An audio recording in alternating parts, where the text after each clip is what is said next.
One, and we should be live. Check out on the YouTube side.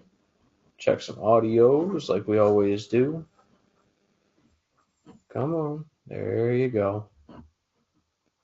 Maybe. Going on Facebook. Just popped up on my phone. You're live on YouTube. Oh, there we go. Says we're now live on Facebook too. I don't know if I'm getting a video though. There it is. There it is. Just scroll ahead and scroll down a little way. All good on YouTube. All good on. Yep, there it is. All good. Delays are off and we're back in the shed. In the shed, back in the shed. And we brought a couple buddies. Yeah. Yep. Got a couple deer back. Mike Perez. Yep. Yesterday. Yep. So we'll be talking about them. Mine's an oldie. Nate's his bull buck from this year. Yep. And it just makes mine look like a little baby. Dwarfs him. Form. I think the form, dude, it was definitely the biggest form in the shop. I think it was. I don't think there was another form that size. Yeah. And maybe it was that style of form that gave him more shoulder. I don't know, dude. The neck, everything just looks so much bigger on that profile of that deer. And he fits it. Oh yeah. He was a bruiser. So I guess we'll start right off with that, dude. Retell the Rocky story. Rocky story. So, let's see here. 2 years ago, when I started hunting that piece of property, I set up a few cameras and got a bunch of decent bucks on camera. And this one particular buck really stood out to me because he was a abnormally large 6-point. And I did have an encounter with him walking out. He was in the alfalfa field as I was walking out of the woods, and I watched him for a little bit or whatever. Yep. I'm about 95% sure it was him. And I watched him walk through, and he had, I could tell he had a good body on him and decent rack and everything. I was thinking even that year, I was thinking, well, if he gives me a shot with a bow, I said, I think I'm going to take him. Which, kind of glad everything didn't transpire that year. That would be 2021. Mm-hmm. So 2022 season rolls around. Go back to the spot, hang my cameras, go through, wait a couple weeks, go and pick them up, and lo and behold, big 6 points back on camera. And I go back, compare the frame and everything, and I don't think his rack got much bigger, but he put on like doubled the mass from what he had the year prior. The frame and everything I felt was like the same. He just put mass on. Yeah. And then in the beginning, he did not have that. When I had him in velvet, he's got a little chip off the main beam on his right point there. So kind of following him again. He went like early August, and he still had the velvet on. And he'd reoccur, pictures of him, and from a lot of the people that know, I named him Rocky. And the story behind that is one of the pictures was after velvet shed and everything, and he had that already. I think he busted that late velvet, I think is what happened. But, got messed up. Yeah.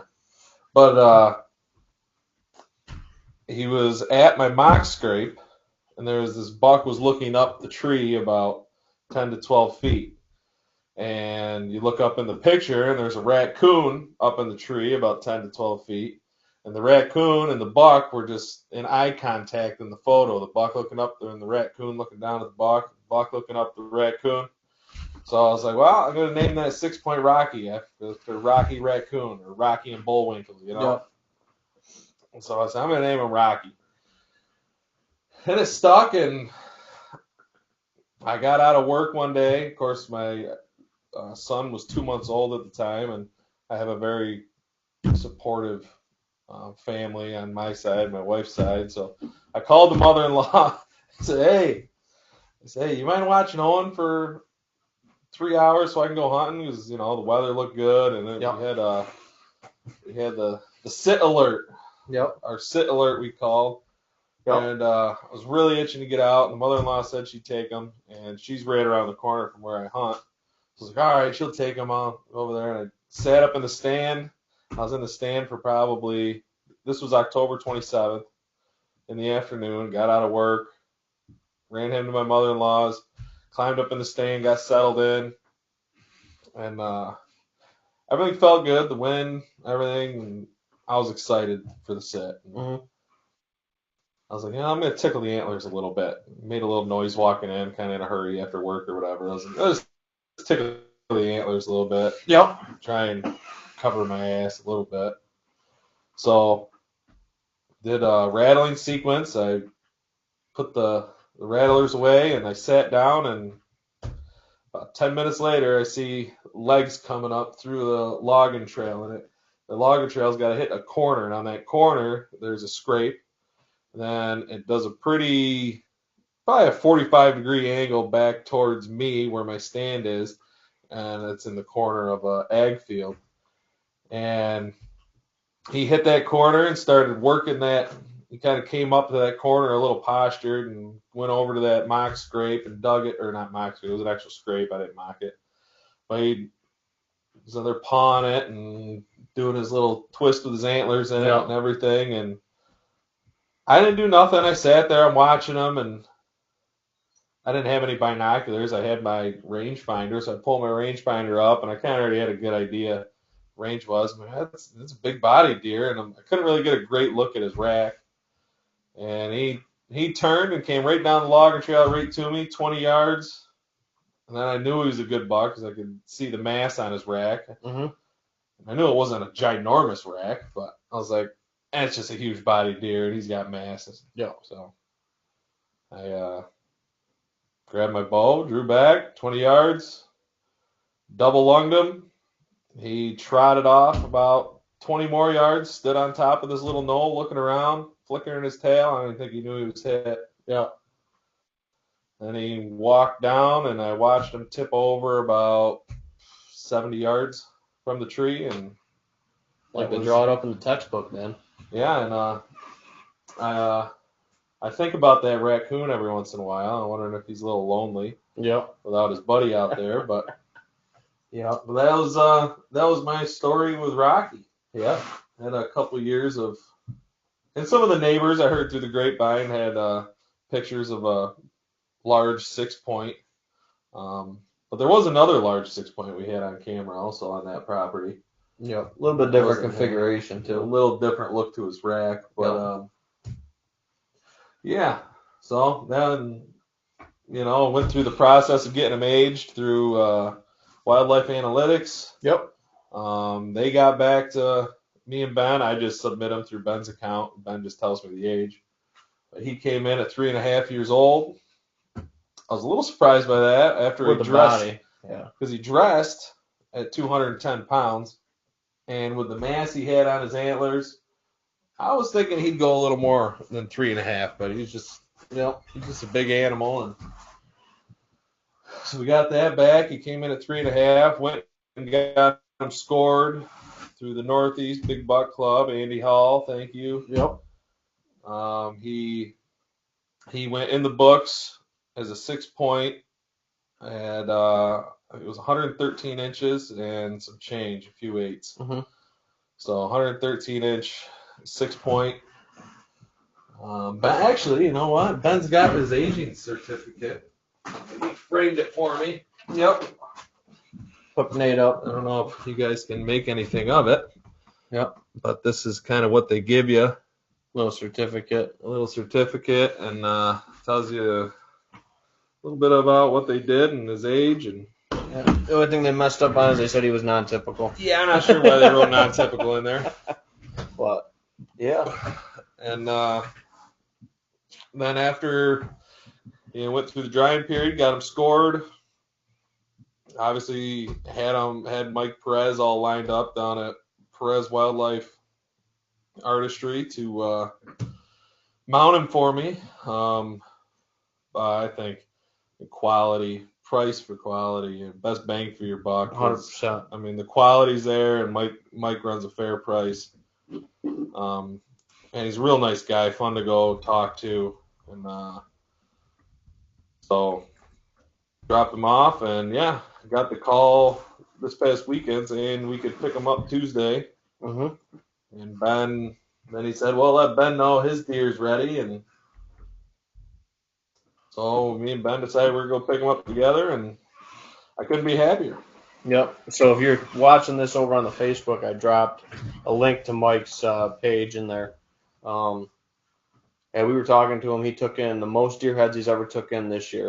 Did he say he got up to 130? Yeah, he's pushing 130. Pushing 130 whitetail shoulders, 3 full size.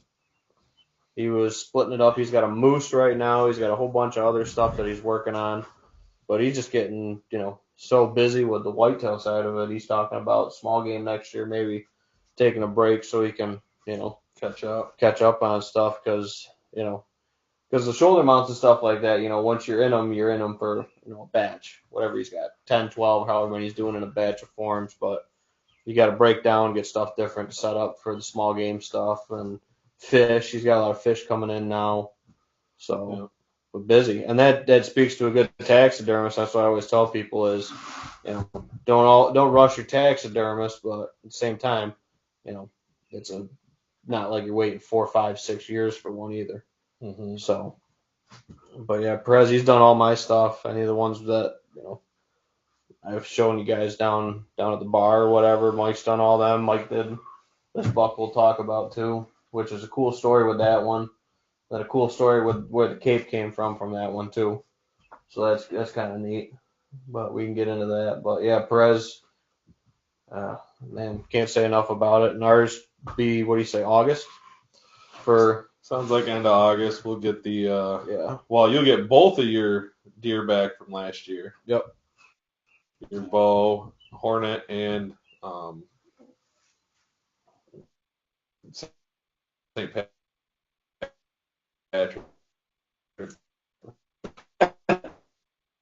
Both of them. I don't know if we're going to be able to haul a bear. Yeah, we were going to do that. I have to show them. I'd be just something out with it.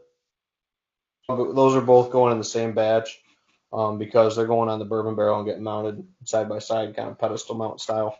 So that'll be pretty cool. So that's why they're coming out with the next batch. After this one that's starting, after he finishes, you get a moose back there. He just finished a life-size deer. Mm-hmm. He had a whole bunch of stuff in the back of the shop that was getting ready to go out. And then he had, probably 12 shoulder mounts out there ready to get picked up. Yeah. So he's plugging right along. He said he's over halfway. Well, I was looking, was antler pile was dwindling. Only about a quarter of what it was, I think, when last time I was there. Yeah, it's dwindling. But yeah, I'd 10 out of 10 recommend Mike. And he's right there on Route 14 and just before Sodas there, just north of Lyons. Yep. So, and in honor of Rocky and his fighting spirit, Nate was down at the bar last night. Actually made me haul him back. We ran into my house. That's why we're a little late getting started to go pick him up because we hung him up last night. And Nate hung his up too. And kind of last minute, we're like, so throw a couple screws in the sawhorses and we could have the mounts put the bucks right on it. So, in spirit of Rocky, we brought out, when Nate was down at my bar last night, helped me hang mine up, you saw that I had this bottle sitting on the bar. Good old Fighting Cock. Fighting Cock. Fighting Cock bourbon. And today is South Carolina's no, the Gamecocks. Gamecocks. Yep. Yeah, Fighting Cock, Kentucky Straight Bourbon Whiskey, and Nate brought to my attention today is National Bourbon Day. Actually, shout out to Steve Westfall. Steve Westfall sent me the link, and I read it, and then I was like, oh, Ben, I wonder if Ben knows it. Yeah. So then I sent it to you. So Steve Westfall informed us. I didn't know, but I just remembered that when I was reading it. So that's what we're drinking tonight is a little Fighting Cock. I've never had this. This is actually my second bottle I had of this. The first one, my shelf collapsed, and it smashed. Yeah. Yep. Yeah, I got bumped into it. Got bumped into and broken, and then we'll see. I mean, it's It's a bottom shelfer. Don't get me wrong. It's like $20 So where's bottle. this one made? This is Kentucky Straight Bourbon Whiskey. This is made Bardstown, Kentucky, aged, bottled, and distilled at Fighting Cock Distillery Company. So they got their own distillery? I believe they're Heaven Hill owned, if I'm not mistaken. Heaven Hill is their parent company, but made it their own distillery, so it's conglomerate stuff. So, good old 103 proof Fighting I Cock. see it better there. I don't know. Don't matter. Again, good old fancy screw top. I hear a lot of people like this for a cheaper whiskey, so I mean, we'll see. But to Rocky, It's a Rocky. and congrats, Nate, Thank on you. putting your tag on him.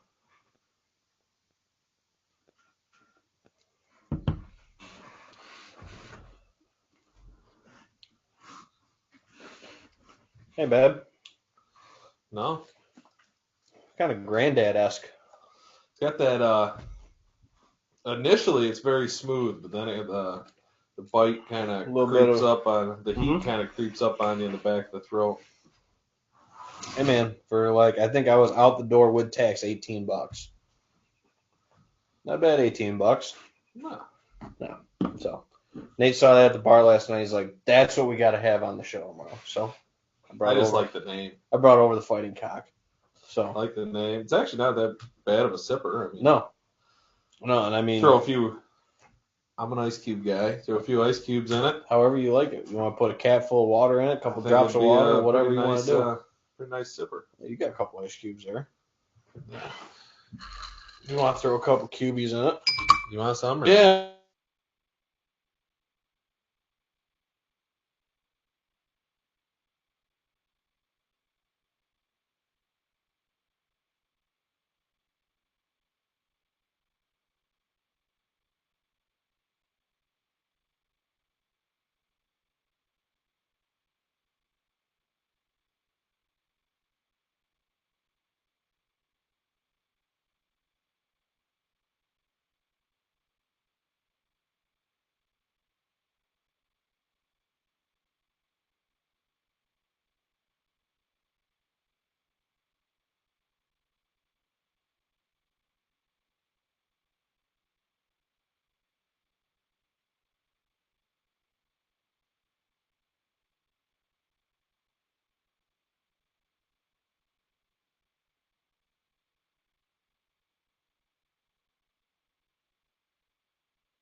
Internet's restored. I don't know. You gonna stay up there all day and hold it? Are we back? Says we're back on the bullhorn. Are we back everything else? I don't know. I don't know if I can reconnect it or not. Oh. Test, test. Yep, we're good. Back in business. We got our tech Nate over here. Yeah, you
See what we got here.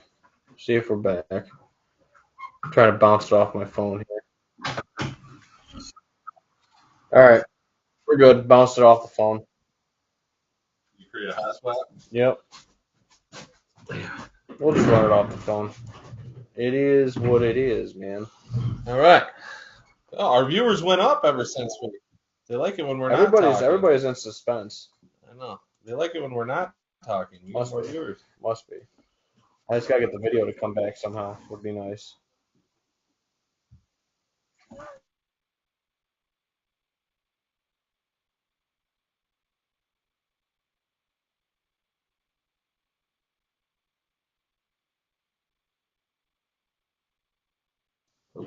Come on now. Hey. Hey.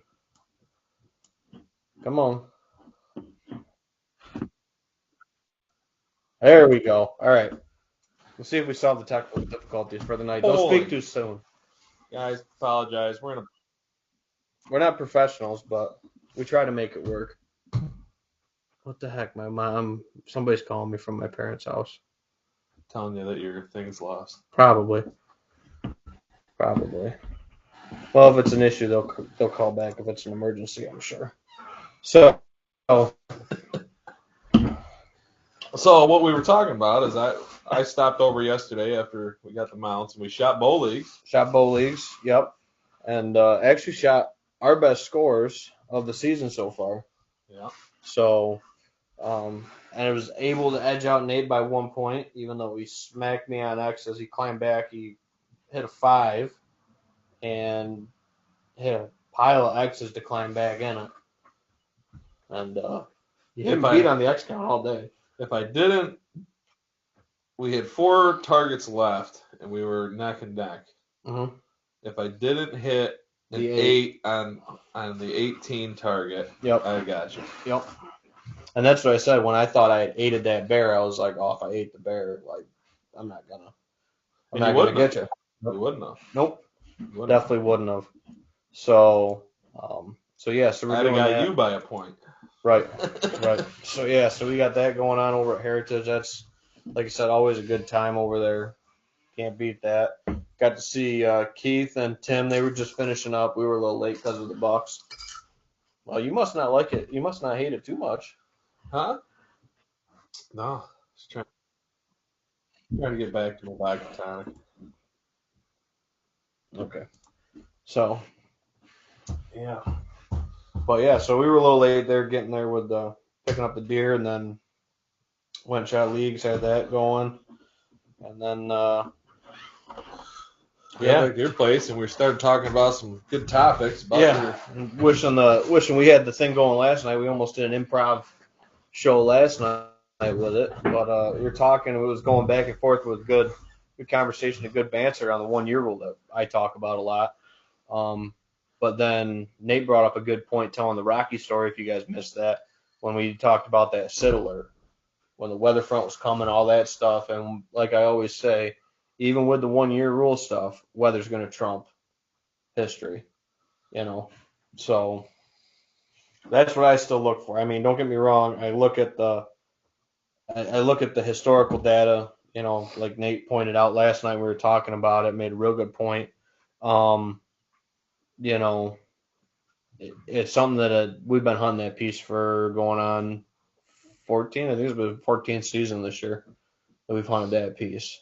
My grandma's I've hunted since I was a little kid. So, some of that historical data, we were able to put a lot of years of history to be able to come up with some of that stuff. A lot of years of data. I mean, you're going back. Your dad was hunting that piece before you guys even owned it. Yep.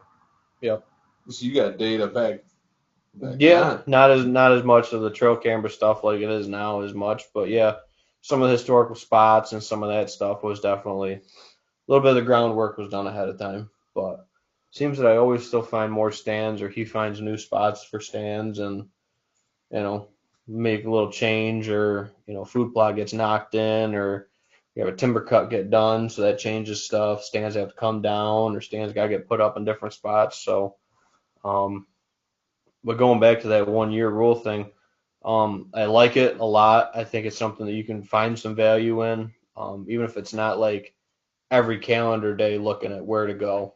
If it's you referenced a piece that you hunt and you're like, it's, what was it, November 6th? November 6th. November 6th on that piece is always just dynamite for whatever reason for you. Yeah. Unfortunately, I still can hunt there, but it's very limited. Mm-hmm. Some family members decided they were going to start hunting, and I kind of got the boot on that one. But yeah, when I started hunting it, way back, hunted that piece I think for probably 10 years before the owner's family kind of moved in on it and let them do their thing. I don't want to impede on them any. But yeah, November 6th, I remember getting up in the stand, and I couldn't tell you the year, but I remember going out hunting. I climb up in the stand, and I'm sitting there, and I could hear a buck grunting.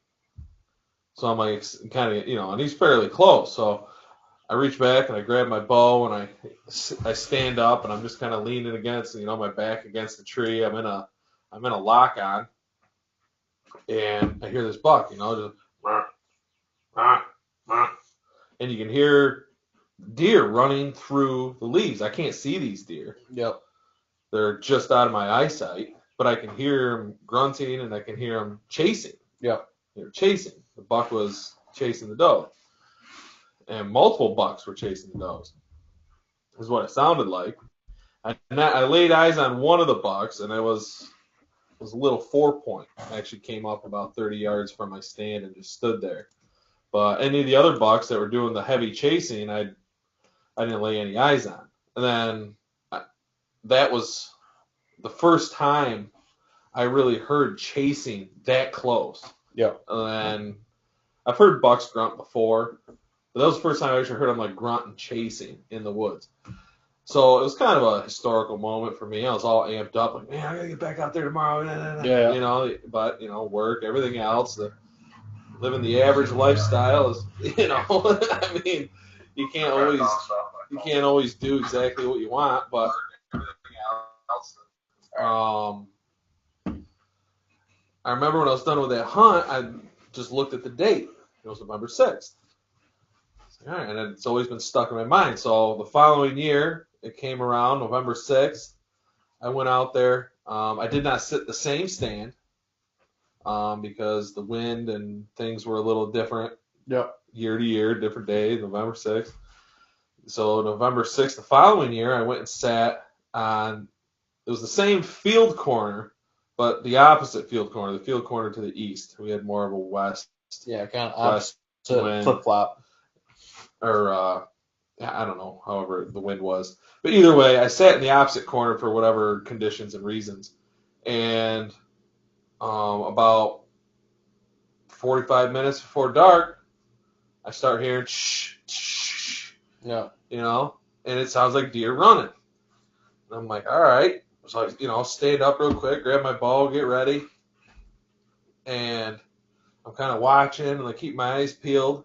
And again, there's the chasing going on. I heard a couple, not as many grunts as I heard the year prior, but I heard a couple,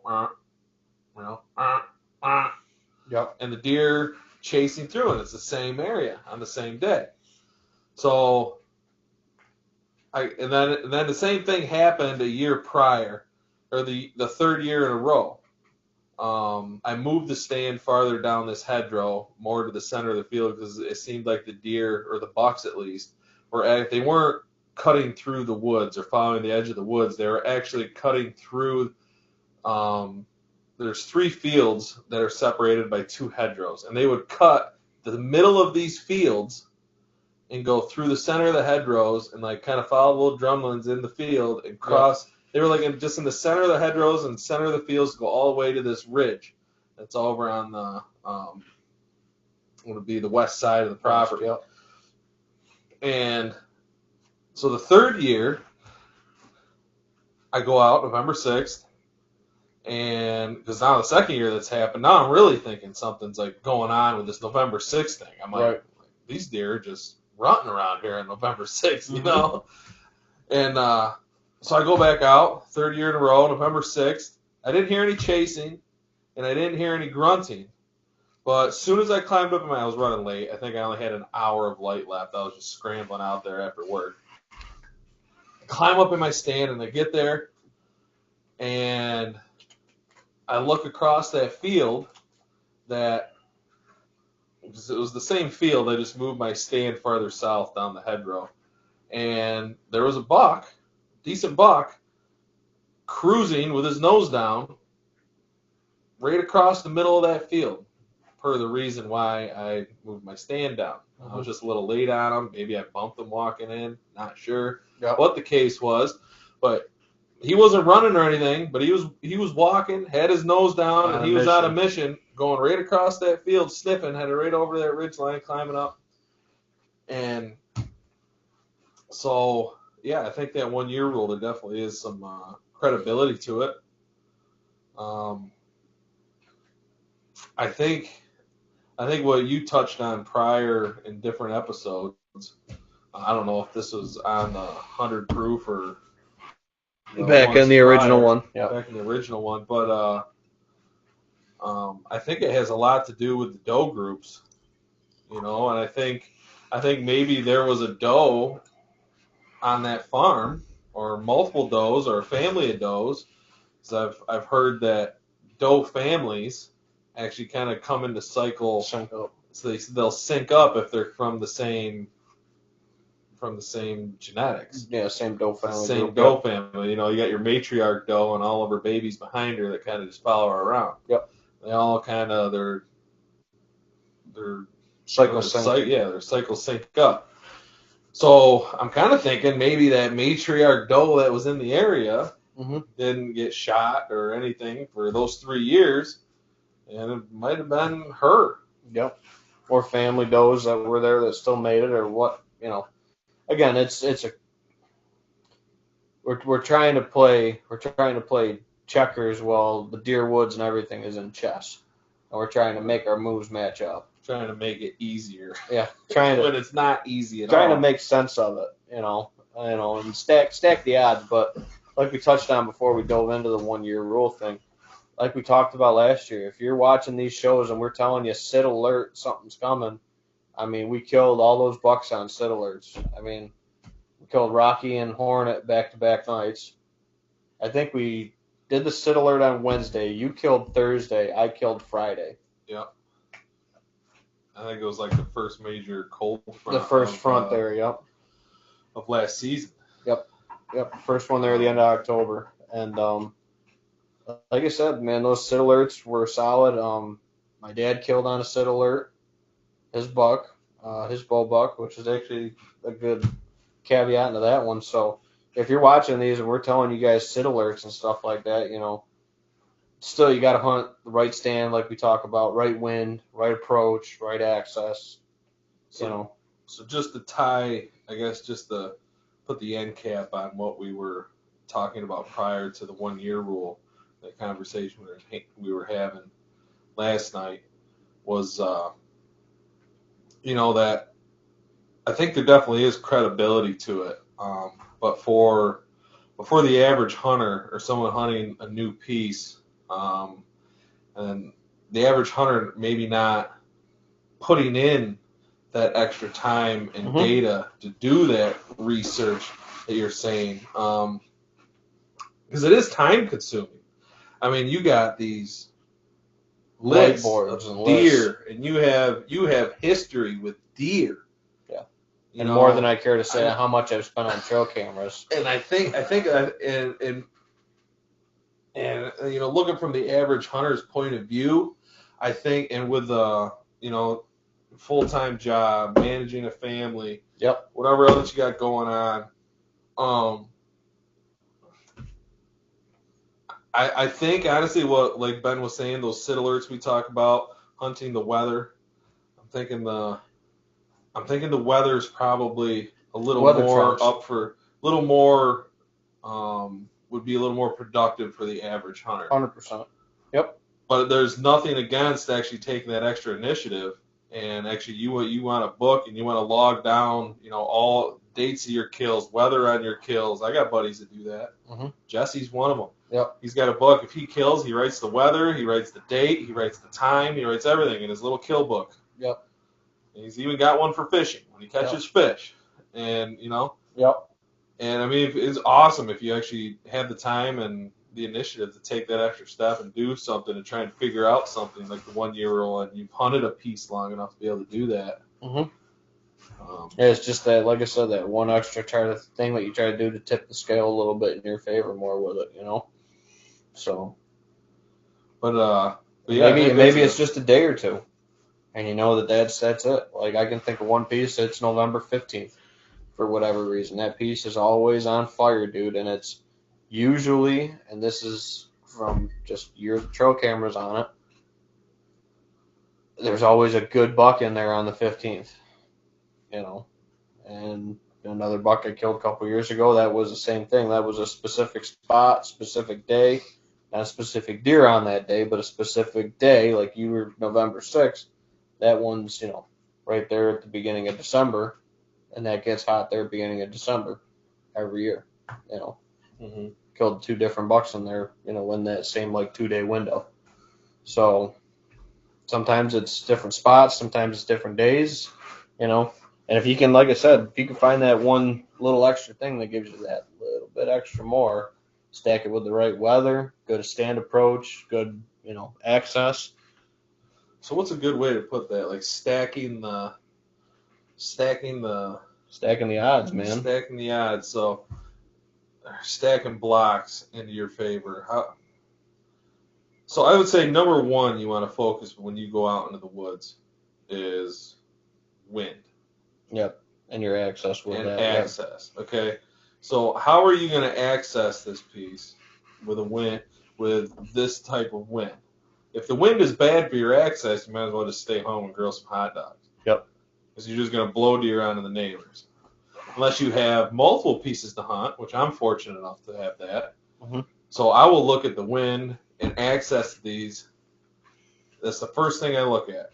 How can I get to my stand without being the least intrusive on this property or any property? And I'll look at the weather, I'll look at the wind, and what is my best way I can access these spots, and which spot I can easiest access and would have the least amount of conflict with whichever way the wind is blowing. Mm-hmm. And then after that, you know, you kind of look into the weather a little more, like when to sit or time of year. I think seasonability would be, seasonability goes in with the stand location for sure. Right, wind, weather, access. I guess you could roll that all into one. But then time of year, mm-hmm. You know, what are you sitting? Because that changes. Yep. Because if it's first week of November, I'm sitting I'm in there. I'm in the deer's in between house. the bedding. I'm sitting on the deer's bedroom. I'm in his shit. That's where I want to be. Yep. You start rolling past Thanksgiving. I'm sitting on the outskirts again with my rifle. Getting on food. I'm not even in a stand. Yeah. I'm sitting in my lawn chair with my trigger sticks, and I'm looking for about 100 to 200 yard shot with my rifle, and I just kind of guesstimating, and by doing that makes me mobile on the ground. So I can, if I know the deer coming out in a certain food source, I can pick up that chair and access it however I want, and I can set up right there. Okay, the deer coming out about 100 yards that way. The wind's blowing this way. This is how I'm going to get to it. This is how I'm going to sit it. And the deer are never going to know me. They're going to come out and do the regular business. And if he steps out with them, kapow. Yep. And that's how I killed my my gun buck this year. Mm-hmm. When we killed on the same day. People say going mobile. You know, you don't need a saddle to go mobile. Yep. Yeah, especially during firearm season. You know, and I know Jesse, he kills them on the ground with the bow. Yeah. Jesse's actually the one that really introduced me to the whole. Just pack a lawn chair and some sticks, man, and go set up wherever. Yep.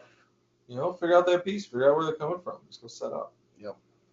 Yeah, but definitely you gotta if you can shade some time on or off, maybe you can leave work a little early or shade a couple days off. Talk to your boss that you could float a day and take a day or whatever you got to do. Use a sick day, maybe if you got the right weather front coming. Save your call-ins for deer season. Yeah, we all got vacations and other stuff that we got going on, but you got to to, like you said, stack those odds. You got to set the high odd days. I mean, I don't hunt near as many days as I used to. I put way more into scouting and the other stuff and prep and making sure the stands are good, lanes are trimmed. I spend way more time in the off season than I do during hunting season anymore, and I think that helps, be more productive during the season. And like I said, stacking up the blocks, man. Stacking the odds, and then I want to call it stacking blocks. So they say odds, and I can't make big odds and I can't make little odds. I guess you could say that. I like blocks. Yep. So I guess what I was trying to get at from the beginning of that was like looking at your access and weather. That's your big block on the bottom. That's your foundation. You're trying to build. Yep. That's your foundation, and then those little odds would be like the 1 year rule that you could even like if the weather and my access and everything line up for this spot. You can, if you do have a log, you can go back and like, okay, it's this date. The weather's doing this thing.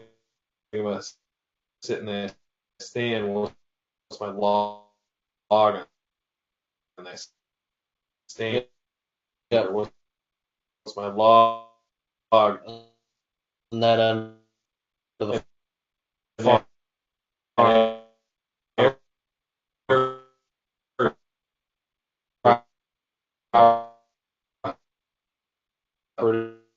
The cameras I'm running, and you could stack that. Okay, so your base block. Yeah. Talking about tether types. Yeah, a green food source versus a carb food source, or you want to go to the green food source, or is it snow and blowing? Snow and blowing. Go sit that corn or that uncut bean field. Like start stacking those blocks. You start with your base, the basics, and then just start stacking those little blocks, and your success is gonna scale, man. You're tipping the scale in your favor, and your success is gonna go through the roof. And you got to be patient. Yep. And then all that prep work you did prior in the season, shooting your bows or shooting your rifles, is just gonna give you that much more confidence in your shot.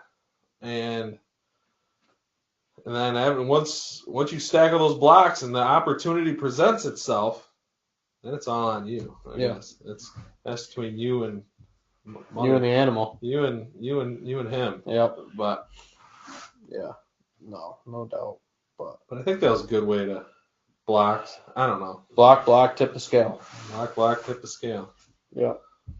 So I guess we got a little off track there, but yep. I think it was a good topic. Yep. So like we were talking, cool story with this buck. So this is actually my first bow buck I ever shot. Didn't even name him back then. One of the first years we had our farm, I killed that buck. This guy right here. No specialty about the day, really. I mean, again, I would have to look way back at the weather data, but that was before I was looking at weather. I was just hunting a stand with good access, good wind for it, and stacking the blocks. Trying to stack some blocks. Not the level you are now, but this is your first bow buck. First bow buck, yep. Yeah, only would have been what, second? Only the second buck I ever killed. And you originally had them skull mounted. Yeah, so I European. So I killed him my first year of college, and I didn't have the money to mount him, quite frankly. So You know? That's why he's not mounted. Yeah, exactly. I was paying for textbooks and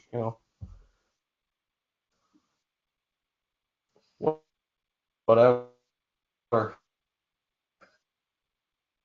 and went and got my bow course and all that stuff. And I didn't even bow hunt in high school. I got my bow course at first year of college, and I went out. It was like the third day of season back when it used to open up on the 15th. Now we open October 1, but good access, good location, year really toward food or anything like that. Just kind of just a little bit maybe between bedding areas, I guess you'd call it, and came out underneath by a couple dropping apple trees that dropped around that time of the year and eating apples, and I shot them and actually didn't make a great shot on them. Hit him a little bit low forward, hit him across the brisket, hit the back leg on the other side. Um, Gave him we tracked him up and ended up coming onto him in his bed and ended up shooting him with my dad there, with with the flashlight to finish him off or whatever. So that was a cool memory with my dad and being able to recover him and all that stuff. And the cape, it actually I look back at the photos, the cape actually matches him pretty goddamn close to the original. That was actually the cape off of my dad's first bow buck off of the farm. Is the cape I ended up deciding to put on him. So dad's the halfway buck. A lot of white on him. Yeah, dad's buck that we named after the Phelps halfway house bar. Big throat patch. Yep. Not a lot of nose where he's got a lot of more grain in there. Yep. But very pretty cape. Yep. So Mike did him up and kind of wanted him in the position posture when I stopped him, and that's usually how I mount mine. Is how they're facing or way they're facing or looking or whatever when I shoot them, and that's kind of the look he had when I stopped him there down the south border and shot him. So, but yeah, and then like I said, being able to bring a full circle. I know it was over 20 years, probably longer than that, but at least 20 years. So, which is really cool. And Dad decided he didn't want to mount him, the one he shot. So, had the donor cape and both. Well, Jesse down at Dahmer's ended up sculling him, didn't he? He did both of them for my dad. He did both him and double wide for my dad. So, he did them both? Really? Yeah, I'm pretty sure. If I remember right. So, halfway. Oh, yeah. We did halfway. Yeah, halfway. Came out, dropped off, came back, and I used that cape for that buck. Yeah, so, mad at me because we were out on Skulls late. I don't know, like a Tuesday. Whatever it was, but yeah, and there's something about those, like, usually those early October capes, they're in real good shape. And Rocky in his fighting nature, yeah. 6 points. Points that almost go 100 inches.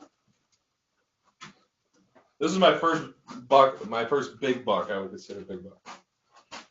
Big 6 point. Man, it's like they're twins. Pretty close. I mean, this is actually pretty close to what Rocky was the year before, yeah. With no mask. Mm-hmm. But he was a bow buck. I shot him actually off of that piece I was talking earlier on. November 6 piece? The November 6 piece, yeah. And this guy here, he's technically a 6 point, but he should have been a what?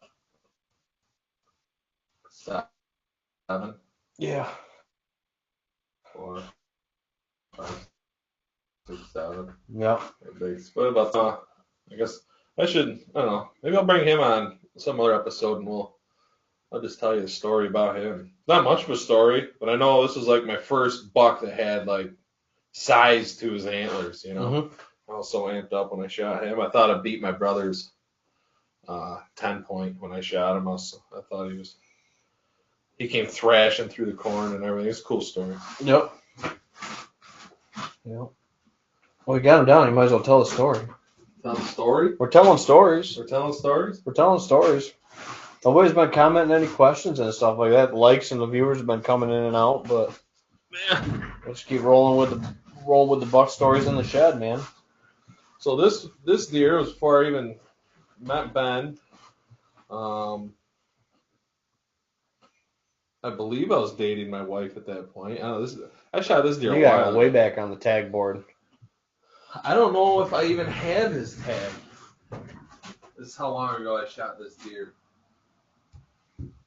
You killed too many bucks, Nate. You gotta leave some for the rest of us. There's plenty out there. Yeah. No, I don't. I didn't mean that. This Yeah. might be him right here. 10/28/16.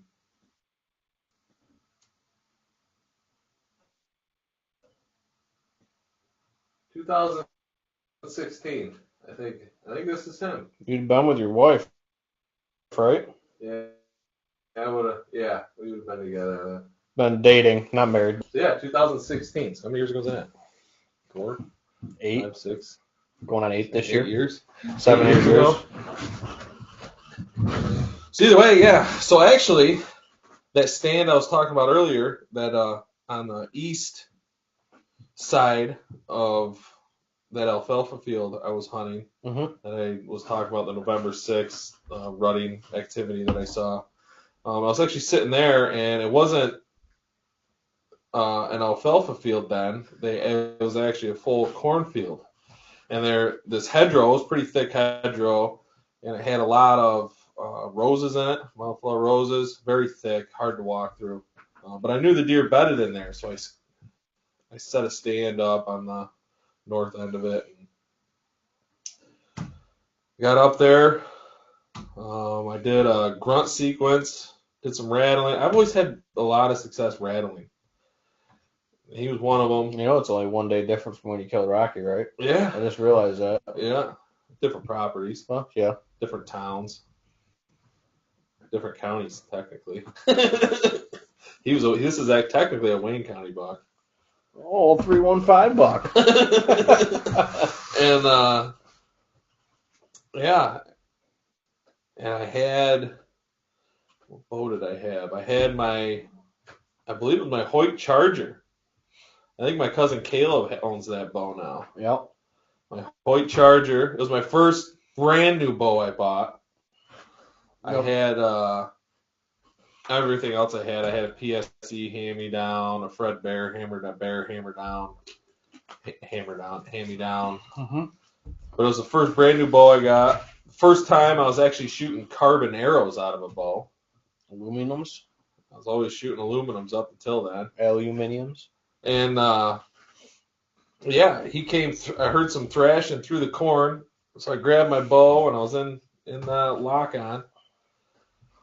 And yeah, he came through. I think he was about 4 rows of corn in, and I could see the rack on him was pretty good. And I was just excited. I'm like, oh yeah, I'm going to shoot him if he gives me a chance. Yep. I couldn't get him to stop, and I was right on the corner. He turned the corner just barely, and then he stopped, and he started like munching on some corn or whatever, and he was like perfectly quartering away. So I drew back, put the pin on him, shot him. Arrow went right in behind his rib cage, came out on his right side. He went right behind his rib cage on his right side. The arrow went stuck in the opposite shoulder. He ran off. I don't even think he made it 50 yards, and he tipped over, piled up just on the edge of the woods. And I remember calling my brother all amped up. I got a big one. He's bigger than your 10 point. He's bigger than your 10 point. And Sam's like, really? I'm like, yeah, hell yeah. And we get out there, and because that was Sam's 10 point was the staplement for a long time. Mm-hmm. And yeah, Sam showed up. He had his buddy with him. I think it might have been Darian Woodard. But we went out there and found him. Wasn't as big as Sam's 10 point, but it was my biggest buck to the date. Yep. And I couldn't have been happier with him. I was on cloud 9 that night. Yeah, you and me have killed a fair amount of sixes, dude. I've killed Bud, George. A lot of 6s. That freaking one from Grandma's, it's barely an 8. I mean, he's just got little titties for brow times. Well, I mean, we got the 6s now. Yeah, we got some 6s. A few of them. He's all twisted up. Don't wreck the place. There he goes. Let's see him 3 times. Another 6. Another heavy 6. That's the thing, dude. I've noticed that the 6s, Bud was like that, George was like that. He should have been a Rocky 7, but he's busted. Yeah, Rocky's like that. They're big bodied bucks, dude. The 6s are always, I don't know, people call them kind of bully bucks. And I don't know. So this is kind of a weird topic. I don't know, where are we at in time here? 57 minutes, but we had some technical difficulties. So this is kind of a weird topic, but I was told by multiple people that a buck can choose where it puts its energy, its food source, all the stuff it eats. It can choose to either store it in its body and put the weight on. I don't know if this is true. I'm not saying this is true. I have no idea. Right. Or it can choose to not put all that nutrients and stuff into its body, and it will put it into its rack and grow a bigger rack. Like, I don't know if that is an actual choice that a deer has, or if it's just like a genetic makeup of the deer that makes them do that. Yeah, I think it'd be more genetic driven, but I've noticed that it's either, because we've seen really big rack bucks with small bodies, and we've seen really smaller racked bucks with bigger bodies. And I don't know. I've heard that theory from multiple people. Yep. And whether it's true or not, I have no idea. Mm-hmm. But then, I mean, you still have that one buck that's, that big. I don't know if you're going to get it ripped. No, the other one. But, no, I've noticed that sometimes. So, I'll put them up later. So I actually had a comment come in from Lucas, who I met in college. He said, curious what both of your favorite hunts are.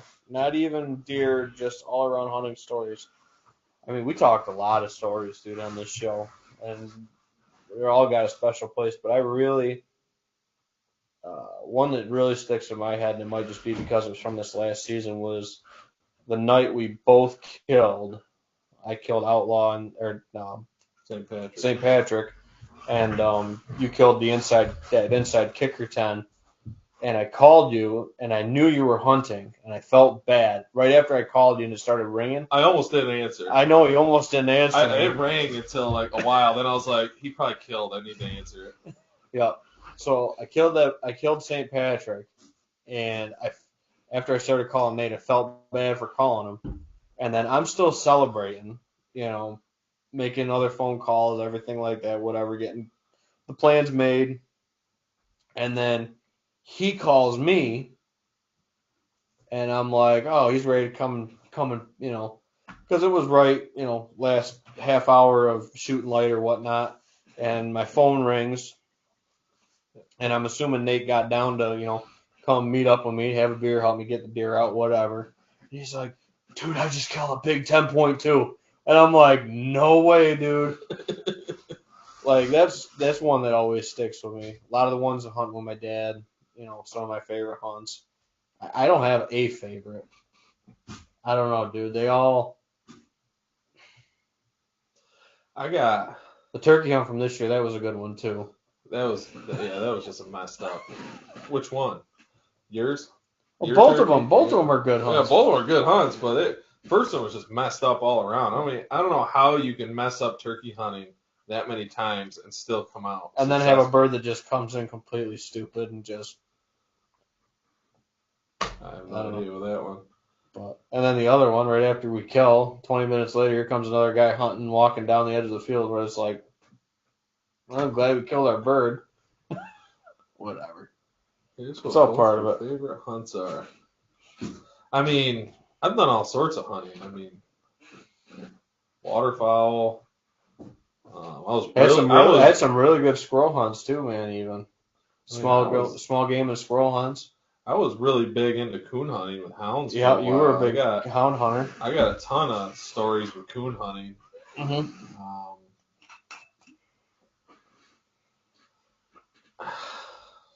Fishing. I mean, we've had some good times fishing, dude. I was fishing. I mean, we were out on the boat a couple podcasts ago. What's that now? 4 weeks ago or so. Which we gotta get back out with Jesse. Do another live one from the boat. Yeah, hopefully on a better day. Yeah. No, that's a tough one. I mean, I've had a lot of great deer hunts. Past couple of years, some fun turkey hunts. Double with my dad. That's one of my favorites. That double turkey with my dad up at Topfield. Which actually, if anybody watched that video, you get to watch my dad dance at the end of it. Yeah. He gets dance at the end of it.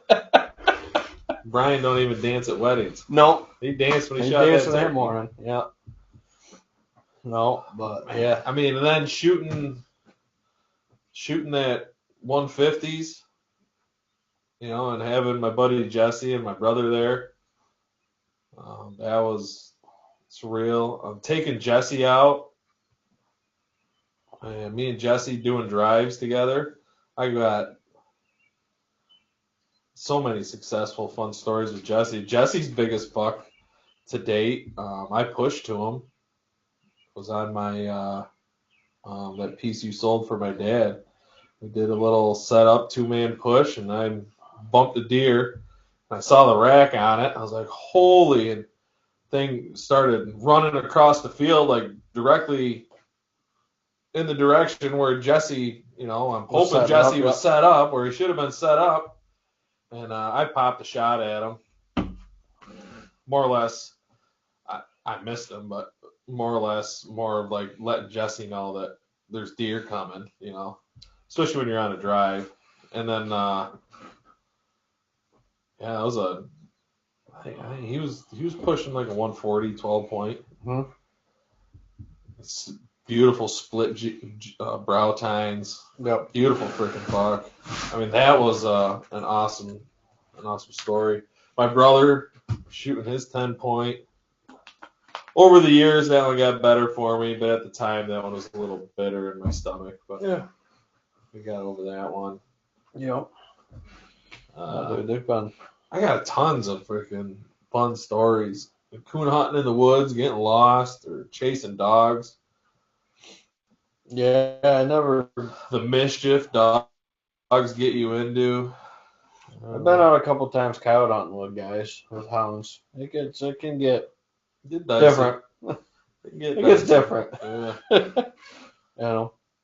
Because dogs don't read posted signs. Yeah. They don't know where they're not supposed to be. Well, more the coyote doesn't know where they can be hunted necessarily, or sometimes they do. I was coyote hunting one time, and actually had a guy shoot our dogs. Dogs got on his property, and he didn't like they were out there and shot them both. Oh, shit. Walked up on following your GPS collars and walk up on your dogs. Oh, fuck. Yeah, that wouldn't have ended so good for me. That was messed up. But yeah, I mean, all sorts of crazy stuff. you get into while you're hunting. Yeah, I mean, that's why we got all the pictures and photos of trying to remember most of it. Mm-hmm.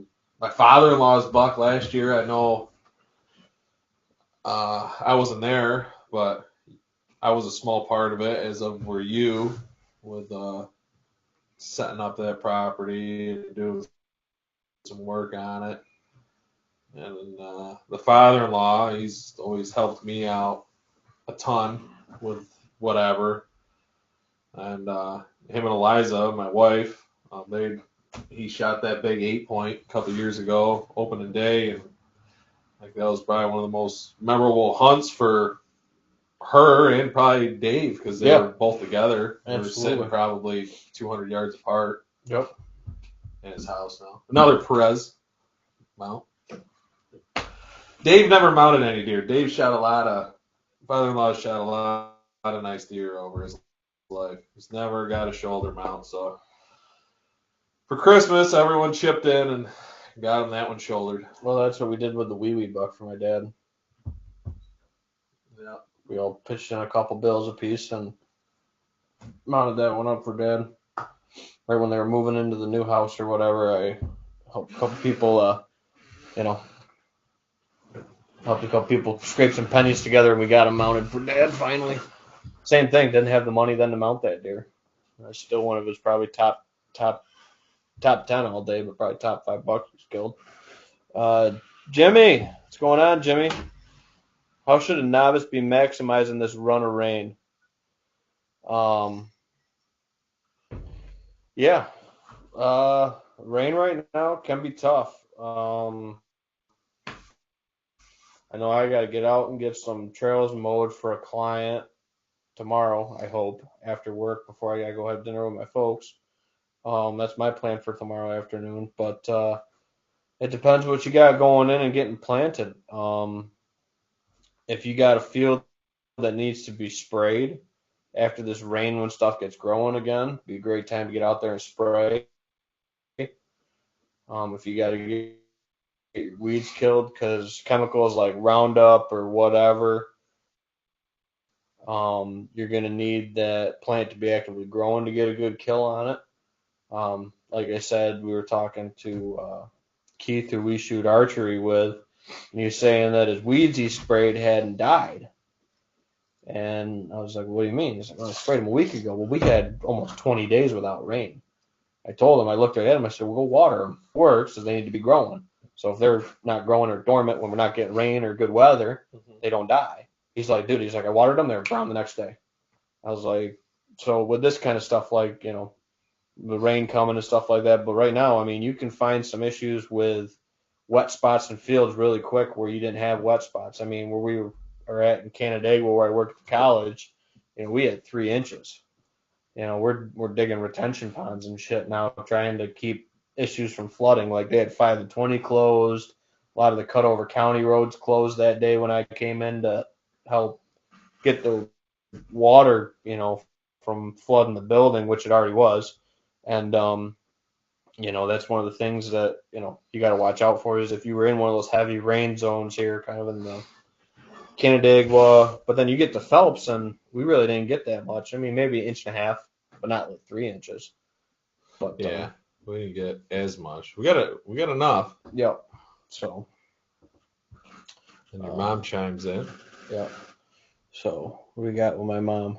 One of your dad's favorite hunts. Ben sitting on the foot of his tree stand between his dad's feet, hunting squirrels with a single shot 410.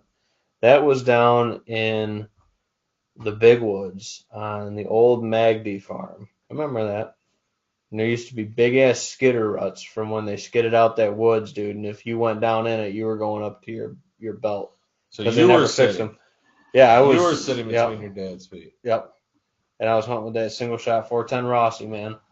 Picking off squirrels there in that little laneway that used to come into the big woods. Yeah. So, that's a good one. Brian does have a soft side. That's a good one. How about, we won't talk about all the hunts where I screwed up hunts when I was little. Well, I was sitting here thinking about more hunts. I was like, I was sitting with my wife this year. She shot her first bow buck and her first muzzleloader buck, and her muzzleloader buck was her biggest buck to date. Yep. Kind of and I was with the muzzleloader buck. I was sitting with her, kind of coaching her through it. Yep. Then Rocky was the first buck I shot being a father. Yep. I actually called my 2-month-old son, and I was like, let him know. I was like, Gene, I was like, put the phone up to Owen's ear. She goes, okay. Yep. I was like, hey, buddy, I'm like, your dad just shot a big buck. He didn't know any different. Yeah. But I did it. I remember it. Yep. So yeah, a lot of good hunts with that or whatnot. But yeah, no, dude, there's a lot of good hunts like that. A lot of hunts I screwed up for my dad when I was little. Screwed up a lot of turkeys for him growing up. Helped him scare a lot of them, as we used to say. Yeah. But yeah, a lot of good memories in the woods. Jimmy says sipping on some Wiseman. He loves that Wiseman, and I turned him on to a little Angel's Envy. You had that with me and Jester before. Angel's Envy. That's what I was thinking. Probably talking about spraying. Yep, spraying. Jimmy says plucking some trees on the 37 acres tomorrow. Time to get serious about that 10. Yeah, man. Hey. Well, if you got any food plots right now that you have drainage issues on, maybe you should figure out where you need to run your pipe right about now. Go check them out. Or places you want to put food plots in this year. Yeah. And you're working towards clearing them out. Yeah, we're getting them. Maybe now's a good time to go check where that water's standing so you can try and get that out of there. Yeah, and usually right about now, going into the end of June, if you haven't got out there to brush hog them or knock them down, typically like that last week of June or like 4th of July weekend is when I'll maybe go out there. Turkey nests have been, finished off. Fawns are big enough to get up and get out of the way and stuff like that. So you're not, putting stuff on them. So that's stuff that's coming up that I'll be doing is knocking down some of the fields and everything like that. But like trails and access roads, stuff like that's stuff that you can mow pretty much just about any time. You don't really have fawns and stuff on that too much. Yeah, just keep an eye out. Yeah, and you're not going a million miles an hour or putting it in cruise control like you are on the fields and trying to just knock them down. But well, we're hitting pretty good on it. Had some good conversations, some good stories, like we said with that. Jimmy comments back in. Awesome tip. Yeah, that's the big thing I tell folks is, that's why I'm holding off as much as my client wants me to get out there and brush hog his fields down for him. I told him it was April before turkey season to get them beat down, or it was end of June, 1st of July to knock them down. Just because I don't mow in May and June. I park the tractor for the most part, other than like mowing access trails in. Just to try to limit, the damage on fawns or turkeys or baby rabbits, woodchucks even. I mean, saw woodchucks out in my side yard today. Woodchucks. Yeah, woodchucks. That one's been getting me for the last couple of years. We talked about that as we're pulling out of my driveway. I was like, man, I should go take care of her right now. This woodchuck's got a little more brains than Ben. Yeah. Well, she's gotten a few more lucky days than me. And a couple times I can't shoot her because of where she's at with the houses and stuff from where I'm shooting. So Jimmy says getting the hog and tiller out to Otisburg this weekend. Thanks, gents. Thanks, Jimmy, for tuning in, man. Appreciate it. I think it's probably about a good time hour to 15. Wrap it up. Yeah, that's what we usually try to hang with. Try and hang around that hour mark. So last but not least, and I forgot about this, and I feel very bad now. This Friday at K&M, we'll be there. We're doing a live show, a second show this week from K&M. We got a master distiller stopping by from a local distillery. They're going to have a couple different places in there tasting that day for Father's Day specials. So you can come out, pick up your bourbon, your whiskey, your vodka, whatever your father drinks or your daily needs even. Stop into K&M. They're going to have some sales going, some tastings going. We'll be there live talking, hanging out with folks, and just having a good time. And that'll be this Friday. We'll be there probably online 4 to 7, give or take. Be bouncing back and forth with a few folks coming on. I know Nate's going to stop by. I think Keith said he's going to stop by too. Like I said, we got a couple hopefully surprise guests that I've talked to that'll be there with their different distilleries products. And like I said, it even sounds like we got one of the local master distillers stopping by to shoot the bull with us too. So that'll be cool.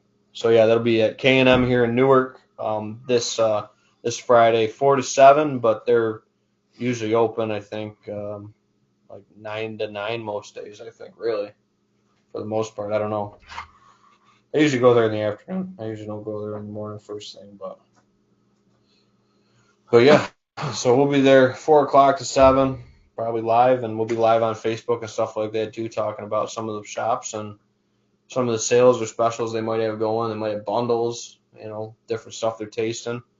I don't even know what all is going to be going on there. They just told me to show up, bring a camera, and hang out and do a live show there from the shop here on Friday. Yeah. Ahead of the Father's Day weekend. So thanks everyone for tuning in. Hope you guys have a good Father's Day. Spend it with your family. Nate's got cookouts. I'm planning on going with my dad and family. Father's Day event at K&M. And just a long weekend, 3-day weekend this weekend for me. Not me. I got to work Monday. Sorry.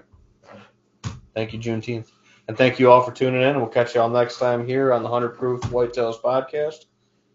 Whether we're in the shed, on the boat, at the bar, wherever, We'll be somewhere. there.